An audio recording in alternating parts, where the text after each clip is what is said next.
అందుకని బాబాయ్ని డబ్బులు అడిగాను. బాబాయ్ కోపం వచ్చింది, అందుకని నన్ను వద్దన్నాడు.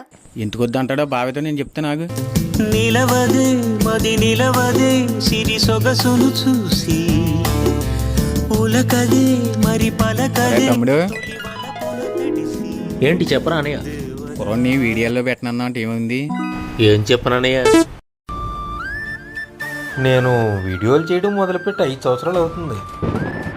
కానీ నేను ఏనాడు ₹1 ఆశపడలేదు. ఆ డబ్బు ఎలా వస్తుందో కూడా నాకు తెలియదు అన్నయ్య. సరిగ్గా మీ వాడు 5 అంటే 5 వీడియోలు చేసినాడు అంతే. వీడియో చేయడానికి రారా అంటే నాకు డబ్బులు కావాలి బాబాయ్ అన్నాడు. ఇప్పుడు నా బాధలో వాడికి చెప్పినా అర్థం కాదు. అందుకే వాడి ప్లేస్లో ఇంకొకటి పెట్టుకొచ్చి వెళ్ళిపోనానయ్య అంతే. అందరు కుర్రోళ్ళు చెప్పిన మాటలు ఆలకించి అలాగని ఉంటాడు. డబ్బులతో పనే ఉంది తమ్ముడు. కుర్రోడు నీకులా మంచి నటుని చేసి చాలు. సర్లే అన్నయ్య, నాకు మాత్రం అలాంటి కుర్రాడు కావాలనుకుంటే దొరుకుతాడా? దొరకడు. రేపటి నుంచి తీసుకుంటాను. ఓకే.